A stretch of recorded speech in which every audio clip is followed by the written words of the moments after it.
और इसके साथ ही अब मैं इन्वाइट करना चाहूँगी स्टेज पे मिस्टर विष्णु पांडे, जो कि एक यंग एंटरप्रेन्योर हैं with the name startup to stand up, और समाज में एक बहुत अच्छा काम कर रहे हैं, लोगों को मोटिवेट कर रहे हैं through his consultancy startup to stand up. Mister Vishnu Pandey. पहले तो आप सभी को जय श्री महाकाल।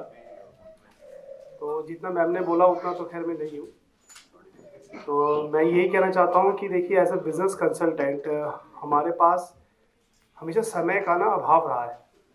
अगर मैं कुछ व्यापार खुद कर रहा हूँ या हम जैसे जो व्यापार एस्ट्रोलॉजी में करते हैं, तो समय की बहुत ज़्यादा उपयोगिता है, क्योंकि समय हमें कुछ ना कुछ अनुभव देता है, चाहे वो अच्छे हो चाहे बुरे हो।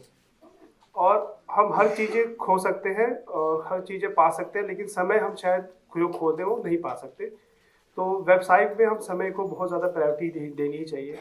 अब बात करें कि एस्ट्रोलॉजी में किस तरीके से ग्रोथ की बात करें, देखिए एस्ट्रोलॉजी एक बहुत बड़ा अपॉर्चुनिटी बिजनेस हो गया है भारत में, और उसको लेके मैं ये समझता हूँ कि एस्ट्रोलॉजी एक बिजनेस की जगह ना, एस्ट्रोलॉजी एक सेवा है। क्योंकि हम किसी ना किसी की वर्तमान की स्थिति, परिस्थिति, समस्याओं को समझते हैं और उसको निवारण के लिए वो हमारे पास क्लाइंट कहें या हमारे पास जो हमारा यूज़र है वो हमारे पास आता है और उसको वो जानने की कोशिश करता है कि मेरे जीवन में ऐसा क्या चल रहा है या मैं ऐसा क्या बदलूं कि मेरे जीवन में परिस्थितियां बदल जाए। तो ये एक व्यापार की जगह एक विद्या है, जिस विद्या की जगह हमें सेवा के रूप में अगर हम लेंगे, क्योंकि बाज़ार में जब हम जाते हैं एक मार्केट में, तो मार्केट में बहुत से प्लेटफॉर्म हो गए हैं जहाँ पे हम उस एक्टिविटी को प्रमोट करें। वहाँ पे बहुत कम एज के भी एस्ट्रोलॉजर मार्केट में हैं जो नेगेटिव इम्पैक्ट देते हैं, ठीक है। कोई अनुभवी है तो उनके लोगों तक, आम लोगों की पहुँच नहीं है वहाँ तक। देखिए एस्ट्रोलॉजी होता है कैलकुलेशन बेस पे, एक गणना और उसका फलादेश। अगर सही कैलकुलेशन नहीं कर पाए तो आप उसका सही फलादेश आप नहीं बता पाएंगे। और ये मार्केट में ज़्यादातर यही देखने को मुझे मिल रहा है।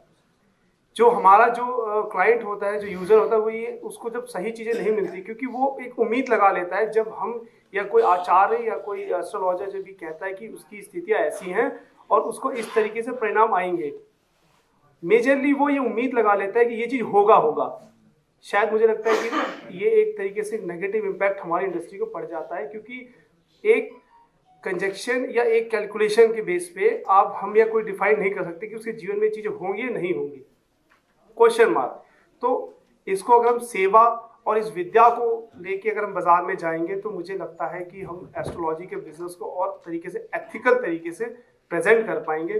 प्लेटफॉर्म बहुत सारे हैं, यूट्यूब में आना, चैनल्स में आना, फेस टू फेस मीटिंग करना, ठीक है, उनका पेड कंसल्टेशन लेना, ये एक अलग तरीके, एक अलग मैकेनिज्म है। लेकिन सबसे कोर है उसको सही से उसकी कैलकुलेशंस को प्रेजेंट करना, जो बाजार में नहीं हो रहा है। मैं चाहूँगा कि इसको एक एस्ट्रोलॉजी बिजनेस ना कह के एस्ट्रोलॉजी सेवा को बोले, क्योंकि ये एक ऐसी विद्या है जो हर किसी के पास नहीं है। ये एक इंट्यूशन है जो किसी के अंदर इनसाइट्स होता है, किसी में बर्थ होता है, किसी में गॉड ब्लेसिंग्स होती हैं। मैं नहीं कर सकता, आप लोग कर सकते हैं। तो इसलिए मैं चाहूँगा कि इस मिथ को हम बदलें भारत में, और आने वाले जहाँ पे भी जाएं, कि इसको हमें विद्या और सेवा के रूप में इसको प्रेजेंट करें, ना कि एक व्यापार को लेके, प्रॉफिट को लेकर प्रेजेंट करें। Thank you so much. Thank you so much mister Pandey. और वाकई में सेवा, कहते हैं ना, अपने लिए काम करना सेवा नहीं है, दूसरों के लिए करना ही सेवा है। और समाज के लिए अगर आप करते हैं तो वो पूजा से बढ़कर होता है। देश विदेश की ताज़ा तरीन खबरों से अपडेट रहने के लिए आप हमारे चैनल को ज़रूर सब्सक्राइब करें और साथ ही बेल आइकन को भी ज़रूर दबाएं, ताकि सभी खबरों से आप और आपके जानने वाले रह सके अपडेट।